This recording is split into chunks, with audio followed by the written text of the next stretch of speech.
9 de la noche con 19 minutos. Vamos a charlar con la economista Cecilia González Bonorino. Hoy tenía temas realmente muy interesantes. Por mayoría ganó este tema que queremos charlar con ella, con Cecilia González Bonorino. Es medidas de contención en la segunda ola. Hola, Cecilia. ¿Cómo va Oscar y Sergio por acá?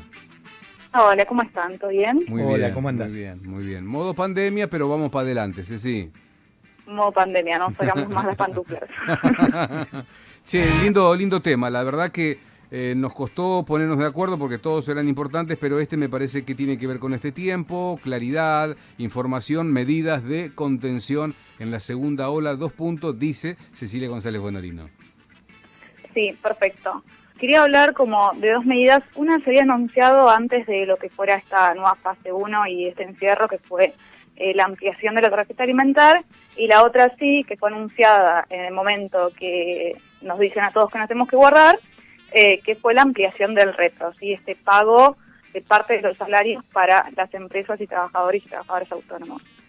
Primero empiezo por lo que fue la ampliación de la tarjeta alimentar.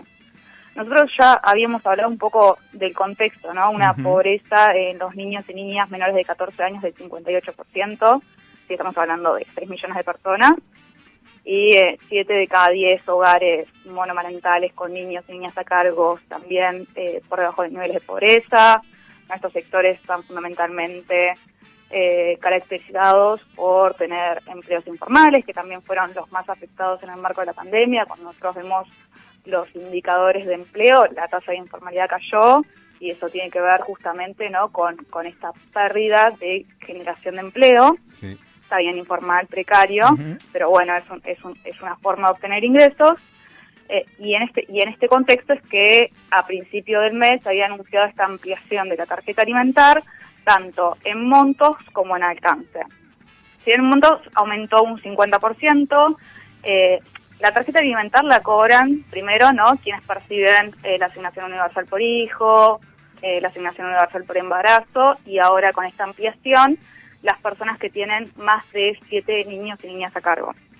Sí, y pasan de recibir, en vez de 4.000 pesos que recibían en el pasado, a 6.000 pesos, es decir, aumenta un 50%, y antes tenías como tope 6.000 y ahora tenés como tope 12.000, ¿no? Siempre este marco va en función de la cantidad de hijos de las personas. Entonces, el alcance pasa de ser de casi 2 millones de niños y niñas a un total de 4 millones de niños y niñas. ¿Sí? Nosotros dijimos al principio que en Argentina hay 6 millones de niños y niñas pobres, más o menos se está cubriendo con la tarjeta alimentar. ¿Cuántos? Al 70%. En Argentina el 58% de los niños y niñas menores de 14 años son pobres. Son 6 millones de personas. La tarjeta alimentar, ¿sí?, cubre con esta ampliación a 4 millones de niños y niñas, es decir, al 70%. Es una política, si bien vos decís, bueno, me está faltando ese 30%, es una política súper efectiva. Según la UCA, de los hogares que recibieron esa tarjeta alimentar, solo el 10% sufrió inseguridad alimentaria. Pensemos en la situación estructural de pobreza que viven estos hogares. ¿No? Es una herramienta de urgencia y necesaria que exige esa ampliación en este contexto. Sin duda. Sin dudas. Sin dudas. Sin duda, cuando nosotros pensamos, ¿no?, en ese 58% de pobreza en los niños y niñas, de hecho había leído una nota, que no recuerdo los datos, pero comentaba justamente un informe de la OIT de que aumentó el número de niños y niñas que empezaron a trabajar en un contexto donde el mercado laboral encima está recaído. Fuerte, muy fuerte. Por lo cual es una situación súper preocupante. Cuando vos ves la inversión total, ¿sí?, que va a invertir el Estado, el monto que va a invertir el Estado en esta ampliación de la tarjeta alimentar, son 30.000 millones de pesos. Si nosotros pensamos en la recaudación hasta mayo de lo que fue Grandes Fortunas, que fueron 223.000 millones, ¿sí?, digamos que no es nada. Claro. No es nada, pero es una política muy importante a un sector que está muy golpeado. Totalmente. ¿Y el repro cómo va, Cecilia? Bueno, y el repro fue lo mismo, ¿no? Siempre se trata de una ampliación de montos y una ampliación del alcance, ¿no? Entonces se amplió el monto, que antes era de hasta 18.000 pesos, ahora se amplía hasta 22.000 pesos y también se amplían los sectores. Antes se consideraban solo a los sectores críticos, pensemos, ¿no?, en hoteles y restaurantes, las actividades de esparcimiento, deportes, gastronomía, etcétera, y ahora se amplía a electrónica, indumentaria, centro de compras, ¿sí? Y el alcance, que hasta hoy era de 800.000 trabajadores y trabajadoras, va a llegar a 1,4 millones de trabajadores y trabajadoras, según las estimaciones del Ministerio de Economía.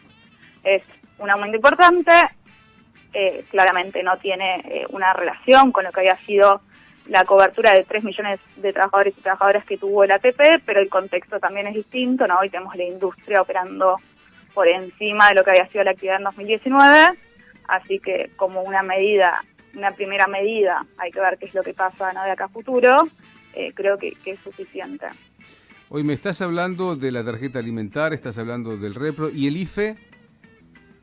Bueno, y eso es, mira, antes de que, mientras estábamos hablando, estaba mirando algunos datos de la encuesta permanente hogares, y me parece que hay como un sector que todavía no se está atendiendo, que no se está considerando como un sector crítico, y que es el de las empleadas domésticas. Por ejemplo. Totalmente.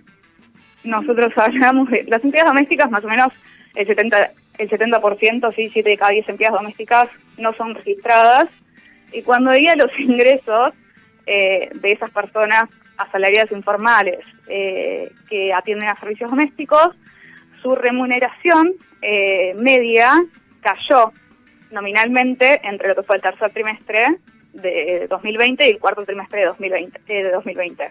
Sí, cobraban 9.000 pesos en el tercer trimestre y pasaron a cobrar 8.000 pesos. Es decir, que aún siendo empleadas, están recibiendo ingresos que están cayendo nominalmente. Claro, estamos hablando del ingreso familiar de emergencia. Esto es el IFE, es un seguro social para trabajadores informales y para monotributistas de las categorías más bajas. Y Cecilia González Bonorino nos está hablando de este detalle importante, grueso para mí, que es ese retroceso de 9.000 a 8.000. ¿Y por qué bajó? No sé, lo estoy investigando. Claro. Si quiere les armo otra columna cuando avance un poco en esto. Sí. Pero sí, me pareció, es que haya aumentado mucho la brecha de ingresos entre varones y mujeres en los sectores informales, y cuando miro a ver qué había sucedido, viene por ahí. Pensemos que el principal empleo de las mujeres es el empleo doméstico, de servicio doméstico, y está teniendo este efecto. Por eso digo, o considerarlo como un sector crítico y dar algún tipo de atención, totalmente, o algo a este sector, que es aproximadamente 1,5 2 millones de personas, muchísimo, como que todavía no se está atendiendo. Sí, la sensación que yo tengo también es que hay que llegar ahí a esos lugares que están como de costadito, pero que son imprescindibles porque son seres humanos, personas que lo necesitan. Y eso que está poniendo plata el Estado, ¿eh?